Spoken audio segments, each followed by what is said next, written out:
A paz de Deus, de nosso Salvador Jesus Cristo a todos. Vamos continuar o estudo da Palavra de Deus. Livro de Levítico, no capítulo 8, do verso 31 até o 36. Vamos ler com a ajuda de Deus e a guia do seu bom espírito?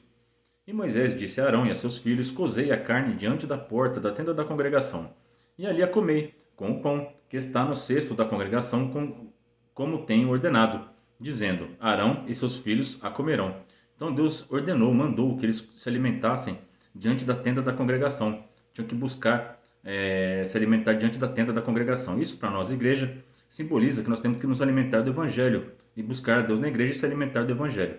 Então nós vivemos, isso é um mandamento, uma ordenação. Se você quer se consagrar a Deus, quer ser um sacerdote, quer cuidar das coisas celestiais, você tem que se consagrar, tá bom? No verso 32. Mas o que sobejar da carne e do pão queimarás com fogo. Então, aquilo que sobrava não podia ser descartado de qualquer maneira, porque ele era consagrado, ele era santo, separado para Deus, né? Então não podia ser jogado no lixo. Temos que valorizar aquilo que é consagrado, que é santo. Então, da mesma forma que eles queimavam os holocaustos e as ofertas alçadas ao Senhor no altar do Altíssimo, eles também tinham que queimar esse que sobrava, né? Isso nos lembra da mulher cananeia, que ela tinha sua filha, estava enferma, e ela foi pedir para o Mestre, para nosso Senhor Jesus Cristo, curar a filha dela, né? Libertar ela dos espíritos imundos. E o nosso Senhor, conhecendo o coração dela, atestou para mostrar a fé dela para os seus discípulos. E falou que não ia dar pão da mesa dos filhos para os cães, né? Mas ela, com humildade e fé, ela deu uma resposta que Jesus queria que ela falasse para ficar registrado para nós, para a gente aprender com ela, né? Que, meu Senhor, até os cães esperam para se alimentar das migalhas que caem da mesa do seu Senhor, né? Glória a Deus, olha que resposta linda, que mulher humilde. Ela sabia que uma migalhinha, qualquer palavra que Jesus Cristo falasse, ia fazer a diferença na vida dela, ia trazer libertação para a filha dela. Então ela insistiu na migalha, ela sabia que tudo que Jesus Cristo fala, toda a palavra dele é consagrada a Deus. Não importa se é uma pregação de 1 hora, se você vai ouvir a palavra de um grande pastor famoso, ou se você vai numa igreja lotada, ou se você vai numa igreja que tem pouquinha gente. Não importa, a palavra é a mesma. Não importa o tamanho da porção, o poder é o mesmo, tá bom? Então, toda a palavra de Deus é inspirada por Deus e tem poder para transformar nossas vidas. Então, não fiquem tristes quando vocês vão buscar a palavra de Deus e vocês não têm resposta de Deus, porque naquele dia, certamente tem alguém que está com mais fome que você da palavra e Deus vai alimentar essa pessoa primeiro. Essa mulher cananeia, ela não era judia, ela era de fora, e ela era do mundo, e ela estava sedenta pela palavra. Então, Jesus Cristo deixou de falar a palavra para os seus discípulos naquele momento, para dar atenção para a mulher cananeia, porque ela precisava mais naquele momento. Então, tem pessoas que precisam mais do que você, tem pessoas que precisam mais do que eu. Então, não fique triste, no tempo certo Deus vai te responder, mas continua buscando. Lembra que Arão e os seus filhos se alimentavam diante da tenda da congregação. É lá que você vai ter a resposta. É na igreja, é na leitura da palavra de Deus. Então continua buscando, quem busca acha, né? No verso 33 está escrito: Também da porta da tenda da congregação não saireis por 7 dias, até ao dia em que se cumprirem os dias da vossa consagração, porquanto por 7 dias o Senhor vos consagrará. Então nesse verso 33 está o primeiro estudo de hoje. A gente vai estudar a importância do 7, o mistério que tem no sétimo dia. Então é muito importante nós conhecermos o estudo do sétimo dia para a gente entender as profecias bíblicas. Quem não considera o sétimo dia como um dia santo, separado, um dia diferente, não vai entender Apocalipse, não vai entender as profecias bíblicas. Então vamos estudar com atenção, tá? E o outro estudo vai ser sobre a guarda do Senhor. Será que eu e você nós estamos fazendo a guarda do Senhor? Só vai entrar no céu quem fizer essa guarda, tá bom? Então é importante o estudo de hoje, então vamos prestar bastante atenção. E esse estudo do 7, vamos prestar bastante atenção porque ele vai fazer diferença nas nossas vidas. Muita coisa acontece de errado na nossa vida porque a gente não guarda, não faz essa consagração dos 7 dias. Então vamos nos consagrar, tá bom? O Arão e seus filhos tiveram que ser consagrados por 7 dias. Eles buscavam por 7 dias a consagração. Só que eles não conseguem a consagração deles mesmos. Quem tem poder para nos consagrar? Aqui no verso 33 está escrito: Vossa consagração, porquanto por 7 dias o Senhor vos consagrará. É o Senhor que nos consagra. Só que nós devemos buscar. Ele não vai nos consagrar no bar, né? Ele vai consagrar a gente na igreja, vai consagrar a gente estudando a Bíblia com a família. Então, busquem a Deus para serem consagrados por Ele. Por 7 dias, todo dia, a semana toda nós temos que nos consagrar.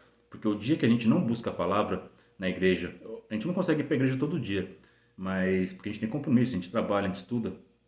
Mas o dia que você vai para a igreja, se alimenta bem, para que você tenha uma porção para suportar o outro dia. E no outro dia, ore e vigia. Nosso Senhor Jesus Cristo ensinou que nós temos que orar e vigiar todos os dias. Os 7 é muito importante, tá bom? Então vamos fazer esse estudo da consagração dos 7 dias. Mas não só isso, o sétimo dia, ele simboliza também purificação, ele simboliza salvação, ele simboliza juízo, ele simboliza teste. Nós vamos estudar todas essas formas do mistério do sétimo dia, né? Eu não sou adventista, tá bom? Eu sirvo a Deus na congregação cristã no Brasil. Só que aqui, esse canal é um canal de estudo bíblico. E a Bíblia inteira fala do 7. Então não tem como eu não falar do sábado. Deus não fez profecia nenhuma para o domingo. Não tem nada escrito do domingo, né? Mas o sábado, a Bíblia, desde o Gênesis até o Apocalipse, ele é citado por Deus e tem um motivo para isso, tá? Então fica até o final para entender a importância do 7, tanto para as profecias bíblicas como para nossas vidas, tá bom? Aqui, ó, em Êxodo capítulo 20, verso 8, está escrito: Lembra-te do dia do sábado, para o santificar. Nosso Deus está mostrando a Moisés e a nós hoje, pedindo para nós lembrarmos. A gente não pode esquecer do sábado, porque ele é importante, ele é chave de entendimento para entender a Bíblia, e ele é muito mais que isso. Ele também é um sinal nas nossas vidas, tá? É muito importante isso. No livro de Gênesis, capítulo 2, verso 13, está escrito: E abençoou Deus o dia sétimo. Não foi o domingo, ele abençoou o sétimo, o sábado, né? E o santificou, porque nele descansou de toda a sua obra que Deus criara e fizera. Então, esse estudo aqui do Gênesis, capítulo 2, verso 3, é uma profecia. É muito lindo, isso aqui aponta para o milênio. Se você não considera o sétimo dia santo, você não vai entender o Apocalipse, o milênio. Mas se você estudou o Apocalipse e você lê isso daqui, você vai entender o milênio. Tem uma playlist no meu canal que se chama Escatologia. Vamos conhecer as profecias, né? Acessa lá, o primeiro vídeo vai ensinar sobre essa profecia do Gênesis capítulo 2, verso 3. É muito importante, é muito bonito esse estudo. Eu achei muito importante. E eu creio que vocês também vão aprender muito com esse vídeo. Não sou eu que fiz o vídeo, tá? É de um outro irmão que serve a Deus em outra denominação. Mas é um vídeo muito bom, excelente. E eu indico para todas as pessoas que me perguntarem de escatologia sobre Gênesis 2:3. É o melhor vídeo que eu encontrei, tá bom? E aqui, Êxodo capítulo 31, 17, está escrito: Entre mim e os filhos de Israel será um sinal para sempre, porque em 6 dias fez o Senhor os céus e a terra, e ao sétimo dia descansou e restaurou. Aqui está escrito no Êxodo 31, 17, que entre Deus e os seus filhos, e os filhos de Israel, ele fez o sábado como um sinal. Eu não consigo enxergar o sinal do sábado se você guarda ou não, mas Deus consegue enxergar. É um sinal e é para sempre, tá? Um sinal para sempre. Então, no mundo espiritual, tanto os anjos como os demônios, eles conseguem ver esse sinal. Se você crê no Deus da Bíblia, se você lembra do sábado, que é um dos mandamentos do Senhor, e que na Bíblia inteira fala do sétimo dia para você guardar, tem festas, tem profecias que falam do sétimo dia, então nós temos que guardar. Se você guarda, você crê no Deus da Bíblia. Então você tem um sinal de Deus. E o espírito mal que vê esse sinal em você, ele vai pensar 2 vezes antes de mexer com você. Porque ele sabe que você é fiel a Deus e que você guarda os mandamentos e que você não vai cair fácil nas tentações que ele vem trazer para você. Agora, se você não guarda o sábado, se você não guarda o sétimo dia, não lembra dele, aí o inimigo não vai ver o sinal de Deus em você. Aí você não conhece o Deus da Bíblia. Ele não lembra do sábado, ele não guarda o sábado, ele não tem o sinal de Deus. Então eu posso fazer o que eu quiser com ele, porque essa pessoa com certeza não lê a Bíblia.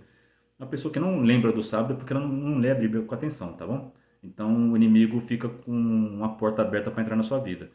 E da mesma forma, os anjos também conseguem ver quem tem o sinal de Deus ou não. Então se você lembra do sábado, você tem esse sinal. E o anjo ele vai te guardar, ele vai te proteger, porque ele sabe que você é um filho de Deus, é uma pessoa que teme a sua palavra e lê e pratica e guarda a palavra de Deus. Então lembrem do sábado. Não é necessário ficar sem trabalhar no sábado, tá bom? Isso é para o povo judeu. Tem vídeos no meu canal que fala sobre isso. Mas a gente tem que lembrar e estudar muito o sábado, porque ele é importante no mundo espiritual como sinal e para nós entendermos a sua palavra, a palavra de Deus. Os 7 dias e o sétimo dia também funcionam como testes. Você sabia que eu e você nós somos testados todos os dias? Sim, nós somos testados. Se um pobre bate na porta da tua casa, pede um alimento e você não dá, você falhou no teste. Naquele dia você falhou no teste. Houve uma discussão na tua casa entre você, sua esposa e seu marido, e vocês ofenderam e ficaram brigados e magoaram um ao outro. Vocês falharam no teste. E isso em qualquer área da vida, o Espírito Santo que está dentro de você, ele vai ficar triste. Cada vez que você falha nesses testes, o Espírito Santo fica triste. E tudo isso fica registrado no teu livro da vida. Então vamos tomar cuidado. Nós somos testados todos os dias. E Marcos, onde que você viu que existe um teste, nós somos testados durante a semana? Isso está escrito em Êxodo capítulo 16, verso 4 e 5. Então disse o Senhor a Moisés: Eis que vos farei chover pão dos céus, e o povo sairá e colherá cada dia a porção para cada dia, para que eu veja se anda em minha lei ou não. Então Deus estava testando o povo de Israel para ver se eles iam guardar a lei, né? Deus mandou, caiu o pão do céu, caiu o maná. E eles tinham que colher a porção diária. Aquele que colhia a porção diária e era fiel a Deus, aquele alimento não se estragava e ele passava no teste. Mas aquele que não confiava em Deus e pegava a mais do que a porção diária, porque ele não tinha fé que Deus ia mandar o maná no outro dia, o que sobrava, esse alimento ele estragava. E Deus sabia, essa pessoa me desobedeceu. Ficava evidente.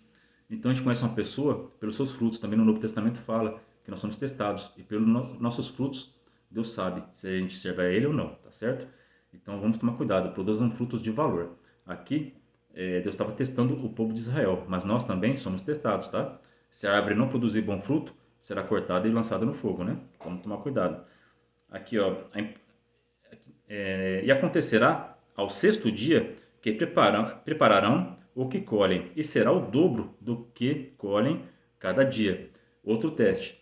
No sexto dia, eles tinham que colher o dobro, porque no sábado, no sétimo dia, Deus não ia mandar o maná. Então, aqueles que eram fiéis a Deus, eles pegavam o dobro. E no sétimo dia, não caía maná, aquele alimento não se estragava no sétimo dia, e eles podiam se alimentar e ficavam tranquilos. Agora, aqueles que eram desobedientes a Deus, pegava só a porção diária no sexto dia, quando ia no sétimo dia pensando que Deus ia mandar o maná de novo, se decepcionava porque não ia ter mais maná. Então sejam fiéis a Deus, passem nos testes. E isso também aponta, no sétimo dia não caiu maná. O maná ele é o pão que caiu do céu, né? Aí eles falaram, maná, o que é isso, né? E que é o que significa a palavra maná. O que é isso? Porque eles não conheciam esse pão, né? E esse pão é Jesus Cristo. Então se alimentem dele enquanto ele está disponível, enquanto nós estamos no tempo da graça. Porque vai chegar o tempo que o maná não vai mais ser derramado. E as pessoas vão buscar a Deus e não vão encontrar. Né? Da mesma forma que aconteceu no passado, vai acontecer no futuro. E está perto esses dias. Né? A gente vê as perseguições acontecendo contra a palavra de Deus. Logo, logo o anticristo vai assumir e as igrejas serão fechadas, a palavra de Deus será proibida. E quem buscar a Deus não vai encontrar. Mas aquele que se alimentou, que nem os judeus que fizeram no sexto dia, colheram o dobro, esses vão estar bem servidos, né, do Espírito Santo e vão poder ajudar muitos, né? Mas aqueles que não foram obedientes terão falhado no teste e será difícil esses 7 anos do anticristo, né? Outra passagem que fala de teste com 7, né? Gênesis capítulo 41, verso 29 e 31. E eis que vem 7 anos e haverá grande fartura em toda a terra do Egito. E depois deles levantar-se-ão 7 anos de fome, e toda aquela fartura será esquecida na terra, e não será conhecida a abundância na terra por causa daquela fome que haverá depois, porquanto será gravíssima. Santo Jesus Cristo. Então vamos nos alimentar de Deus hoje, busquem o Evangelho hoje, pratiquem as boas obras hoje, santifiquem-se hoje, a semana toda, durante 7 dias. Para o José, ele durante 7 anos de benção, ele instruiu o faraó a guardar o alimento. E quando chegou os 7 anos da fome, eles não pereceram. Eles tinham alimento estocado, né? Então, guarda a palavra de Deus no coração de vocês durante esse tempo da graça. Busca o máximo que vocês puderem, para quando chegar aos 7 anos do anticristo, a gente estar cheio do Espírito Santo e poder alimentar muitos, porque José, tudo que ele estocou, ele alimentou o povo do Egito e a nação de Israel. Então ele ajudou a muitos. Da mesma forma, Deus vai usar você, que está cheio do Espírito Santo, nos 7 anos da tribulação, para ajudar as pessoas na hora que elas mais precisarem, tá bom? Você será luz no tempo das trevas. O 7 também aponta para juízo, tá? Então, aqui em 2 Samuel, capítulo 12, 18, está escrito: E sucedeu que, ao 7º dia, morreu a criança, e temiam os servos de Davi dizer-lhe que a criança era morta. Então, quando Davi ele adulterou com Betseba, ela engravidou e ela concebeu um filho. Mas o profeta Natã profetizou para Davi que Deus ia recolher essa criança, porque é fruto de um adultério. E ao 7º dia, Deus executou o juízo e recolheu essa criança. E Davi ficou muito triste. E a Betseba também ficou muito triste. Então o pecado ele traz consequência. Então vamos tomar muito cuidado. E ao 7º dia vem o juízo. Vamos tomar cuidado. Então faz o bem durante a semana toda. E a outra semana sua vai ser abençoada. Mas se você praticar o mal durante a semana, na outra semana você vai colher o que você plantou. Então vamos tomar cuidado. Em Josué capítulo 6, verso 15 e 16 está escrito: E sucedeu que, ao 7º dia, madrugaram ao subir da alva, e da mesma maneira rodeavam a cidade 7 vezes. Naquele dia somente. Rodearam a cidade 7 vezes. E sucedeu que, tocando os sacerdotes a 7ª vez as buzinas, disse Josué ao povo: Gritai, porque o Senhor vos tem dado a cidade. Glória ao nome santo do Senhor. Viu quanto 7 aqui só nesse verso? O 7º dia é importantíssimo demais. Aqui eles rodearam as muralhas de Jericó por 7 dias. Cada dia eles giravam uma vez em volta da cidade. Mas no 7º dia eles rodearam 7 vezes, tocaram a buzina 7 vezes, e depois que tocou a última buzina, eles gritaram e as muralhas caíram. Santo é o nome de São Jesus Cristo, e foi lhes dada a cidade. Glória a Deus. Isso aponta para o Apocalipse. Jesus Cristo voltará ao soar da última trombeta, que é a 7ª trombeta. E ele vai dar o galardão para nós, para aqueles que foram fiéis. Ele deu vitória para Josué e para o seu povo nas muralhas de Jericó, e deu aquela cidade para eles. Ele também nos dará vitória e também vai nos dar uma cidade, a Nova Jerusalém, onde nós habitaremos junto com Cristo Jesus e ajudaremos a ele governar no milênio, né? E coisa mais linda, tudo conectado com o 7. O 7 é uma chave de entendimento. 1 Reis, capítulo 20, verso 29. E 7 dias estiveram estes acampados de fronte dos outros, e sucedeu ao 7º dia que a peleja começou, e os filhos de Israel feriram dos sírios 100.000 homens de pé num só dia. Glória a Deus. Então o rei Acabe acampou o seu exército na frente dos exércitos assírios durante 7 dias, mas no 7º dia ele declarou guerra, e Deus ajudou eles, e só nesse dia, no 7º dia, eles venceram os assírios. E Deus deu a vitória para eles, né? A mesma coisa vai acontecer nos 7 anos finais, né? No último dia, no soar da 7ª trombeta, Jesus Cristo volta e nos dará vitória perante o anticristo, né? E aqueles que receberam a marca do anticristo serão julgados como os assírios foram julgados na época do rei Acabe, né? Agora a gente vai estudar também que o 7º dia aponta para a festa, para as bodas do Cordeiro, para aqueles que foram fiéis, né? Aqueles que foram infiéis não vão participar das bodas do Cordeiro, vão participar das 7 taças da ira de Deus. A igreja não vai passar pelas 7 taças, né? Mas aqueles que seguiram o anticristo, que foram ímpios, vão sofrer a ira de Deus, que são as 7 taças do Apocalipse, né? Aqui no livro do Êxodo, capítulo 13, versos 6 e 7, está escrito: 7 dias comerás pães asmos, sem fermento. Então, pão sem fermento simboliza sem pecado. Então, durante 7 dias nós temos que nos consagrar. Nos 7 anos finais também a gente tem que se consagrar, sem pecado. Se a gente for fiel até o fim, olha o que vai acontecer com a gente. E ao 7º dia haverá festa ao Senhor. Se a gente for fiel até o fim, não comer nada com fermento, não pecar, a gente vai participar das festas do Cordeiro, das bodas do Cordeiro. Será festa ao Senhor. Então, para aqueles que estão esperando Jesus Cristo, que não comem comida com fermento, que não pecam, né? E quando peca, pede perdão a Deus em nome do Senhor Jesus Cristo, serão salvos e participarão das festas do Cordeiro. O 7 também nos ensina sobre purificação. Da mesma forma que Arão e seus filhos ficavam 7 dias na tenda da congregação se santificando, o Naamã ele foi purificado da sua lepra, mergulhando no rio 7 vezes, porque o profeta lhe mandou, né? Então ele foi obediente à palavra de Deus. Segundo Reis, capítulo 5, versos 13 e 14. Então chegaram-se a ele os seus servos e lhe falaram, e disseram: Meu pai, se o profeta te disser alguma grande coisa, porventura não a farias? Quanto mais dizendo-te, ele, lava-te e ficarás purificado. Então a gente tem que ser lavado pela palavra de Deus. Então busquem a Deus a sua palavra e nós seremos purificados por ela. Isso que simboliza a água aqui, ele mergulhar no rio, né? Só que olha o importante aqui, ó, 7 vezes. Então desceu e mergulhou no Jordão 7 vezes, conforme a palavra do homem de Deus. Quem mandou foi o homem de Deus. Então, quando a gente escuta a palavra de Deus, ou algum homem que você sabe que serve a Deus, ele fala, dá atenção e faz, porque Deus está com ele e vai dar certo. Se ele tivesse mergulhado 5, não teria acontecido nada. Mas ele mergulhou 7 vezes, obedeceu e foi limpo da sua lepra, né? Deus purificou ele da sua doença. Da mesma forma, se nós tivermos fé, nós seremos purificados da nossa doença, também seremos purificados dos nossos pecados.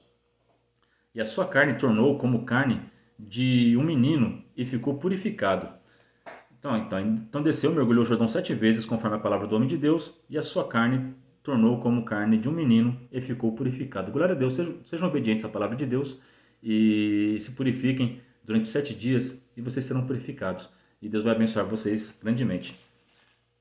Aqui eu não sou profeta, né? Mas eu sou um homem de Deus, porque eu amo a palavra de Deus. Eu já li ela 5 vezes, eu estou lendo a sexta, fazendo esse estudo aqui com vocês, né? Porque eu queria fazer algo diferente para o meu Deus, né? Então eu estou gravando, eu leio, estudo e gravo os vídeos para explicar para vocês. Então eu me considero um homem de Deus, porque eu temo a Deus e me esforço para fazer a sua vontade, né? Eu não sou perfeito, eu sou pecador como todos os homens, né? Mas eu procuro viver uma vida de santidade todos os dias. Quando eu posso, eu vou para a igreja, leio a palavra de Deus todos os dias, oro todos os dias e tento ter uma comunhão com Deus, me santificar. E Ele tem poder para me consagrar e me purificar, como a gente estudou aqui, né? Eu quero fazer um desafio com vocês. Como o profeta de Deus mandou Naamã mergulhar 7 vezes, eu quero desafiar a vocês a irem à Igreja Congregação Cristã no Brasil por 7 dias. E Deus vai fazer obra na vida de vocês. Eu não sei qual é o seu problema. Eu não sei a sua enfermidade, eu não sei a sua ansiedade, o seu medo, eu não sei a sua dúvida. Mas eu sei aonde que Deus fala. Eu sirvo a Deus na congregação. Ontem mesmo eu fiz uma oração com meus filhos e fiz uma pergunta para Deus, porque eu estava com uma dúvida da Bíblia, né? E fui congregar. E lá Deus usou o servo de Deus e respondeu minha dúvida. A Bíblia, ela é enorme, ela fala assuntos de todas as formas. E eu fiz uma pergunta bem específica e Deus me respondeu. E isso acontece direto. Então, da mesma forma que eu estou feliz aqui hoje, eu quero que vocês também sejam felizes. Então, eu faço esse desafio para vocês. Vão 7 dias na Congregação Cristã no Brasil e Deus vai responder as suas dúvidas, a sua necessidade e vai curar da sua enfermidade. Busca Deus com fé, mas faça que nem eu. Ora na tua casa e vai na igreja que ninguém te conhece. Pode ir em qualquer congregação do Brasil aqui e busca Deus por 7 dias. Você vai ver a diferença na tua vida, você vai ver que existe um Deus de verdade, um Deus vivo que responde às suas orações. A Congregação Cristã no Brasil é melhor do que as outras? Não, é uma igreja. Na Bíblia não fala de denominação nenhuma, né? Só que essa é a igreja que eu sirvo, é a igreja que eu frequento. E eu sei que lá Deus responde, por isso que eu estou indicando essa. Mas se você vai em outra, eu tenho certeza que existem muitas igrejas sérias que Deus responde e usa a boca dos seus servos. Então, eu não estou aqui falando que a congregação é melhor do que igreja nenhuma, não. Mas eu vou indicar porque é a que eu frequento. E eu sei os milagres que eu vejo, e eu sei todas as respostas que Deus deu para mim de oração. Então, eu creio que é um lugar maravilhoso para você buscar a Deus, tá bom? Se você está com dúvida qual igreja servir, eu te indico essa. Faz o teste, 7 dias. E me responde aí a sua experiência nos comentários. E eu creio que Deus vai fazer obra na tua vida, como fez na minha, em nome de São Jesus. Aqui em Apocalipse, capítulo 11, verso 15 e 19, está escrito: E tocou o 7º anjo a trombeta, e houve no céu grandes vozes que diziam: Os reinos do mundo vieram a ser de nosso Senhor e do seu Cristo, e ele reinará para todo sempre. E iraram-se as nações, e veio a tua ira e o tempo dos mortos para que sejam julgados, e o tempo de dares o galardão aos profetas, teus servos, e aos santos, e aos que temem a teu nome, a pequenos e a grandes, e o tempo de destruirdes os que destroem a terra. Glória a Deus. Então, na 7ª trombeta, no final do governo do anticristo, Jesus Cristo voltará e vai julgar as nações. Aquele que for servo, que obedece a Deus, aquele que for santo, que é separado, que não anda em qualquer lugar, né? Anda nos caminhos do Senhor. Aquele que for profeta, aquele que fala da palavra de Deus, né? Eu não sou profeta, mas eu posso falar que Jesus Cristo está voltando porque está escrito na palavra de Deus. Então eu estou sendo um profeta. Eu estou falando a palavra de Deus para vocês e levando vocês ao conhecimento da palavra e a ter fé e esperar por esse Jesus Cristo, porque ele certamente está voltando. E ele vai dar galardão a seus servos, profetas, santos e aos que temem o seu nome. Se você teme o nome do Senhor, você é sábio. e você vai receber galardão. Mas aqueles que o desprezaram e destroem a terra com pecado, esses ímpios eles vão receber a condenação eterna, né? Então esse é o estudo do 7. Agora eu queria fazer aqui uma leitura rápida sobre a guarda do Senhor. O que é isso, né? Em Levítico capítulo 8, 35 está escrito: Ficareis, pois, à porta da tenda da congregação dia e noite, por 7 dias, e farei a guarda do Senhor, para que não morrais, porque assim me foi ordenado. Então, se você quer viver para sempre, crê em Jesus Cristo e guarda todos os dias, os 7 dias, e você não vai morrer. Agora, se você não guardar a palavra de Deus dentro do seu coração, certamente você morrerá e será jogado no fogo do inferno. Aqui no verso 8, capítulo 8, verso 36. E Arão e seus filhos fizeram todas as coisas que o Senhor ordenara pela mão de Moisés. Então obedeça a palavra do Senhor e guarda elas no seu coração e você estará fazendo a guarda do Senhor. Em Apocalipse 3, verso 11. Eis que venho sem demora, guarda o que tens, para que ninguém tome a sua coroa. Glória a Deus, guarda o que você tem, guarda a sua fé em Jesus Cristo, guarda os mandamentos de Deus, pratica as boas obras e você vai dar a coroa de vida eterna em nome do Senhor Jesus Cristo. Essa é a palavra de hoje. Deus abençoe todos vocês. Façam a guarda do Senhor e estudem o 7º dia porque é importante. Deus abençoe todos vocês. Deus seja eternamente louvado em nome do Senhor Jesus.